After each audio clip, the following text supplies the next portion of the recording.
Under intense and accurate enemy fire, Israeli defense troops responding to a number of Palestinian Islamic Jihad terrorists in Jenin early morning Thursday.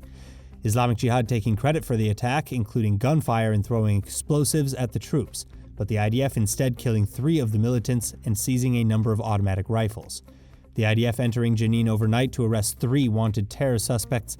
Then elsewhere in Judea and Samaria, Israeli forces arresting 12 other wanted Palestinians, all 15 of whom transferred to the Shin Bet for questioning. No soldiers reported injured. With just a few days left before the deadline, Likud chair and Prime Minister-elect Benjamin Netanyahu reportedly reaching an accord with each of his current coalition partners.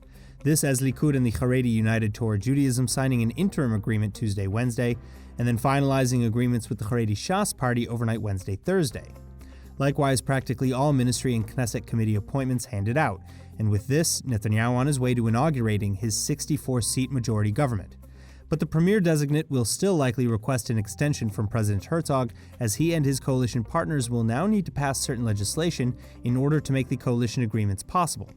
First off, the override bill to overrule court decisions and allow Shas's chair to become a minister despite previous convictions. Then other legislation to enable the restructuring of portfolios as envisioned by religious Zionism's Bezalel Smotrich and incoming National Security Minister Itamar Ben-Gvir from the Otzma Yehudit party. One can only imagine what the warrior thought and felt as he held on to the hopes of divine salvation. A magic-imbibed lead sling bullet from 2,200 years ago, now on display, discovered by Israeli Antiquities Authority archaeologists at the YAVNE excavation site. Researchers saying that the bullet, exposing tangible evidence of a fierce battle that took place at YAVNE at the time, believed to be one of many recorded battles between the Hasmoneans and the Seleucid Greeks.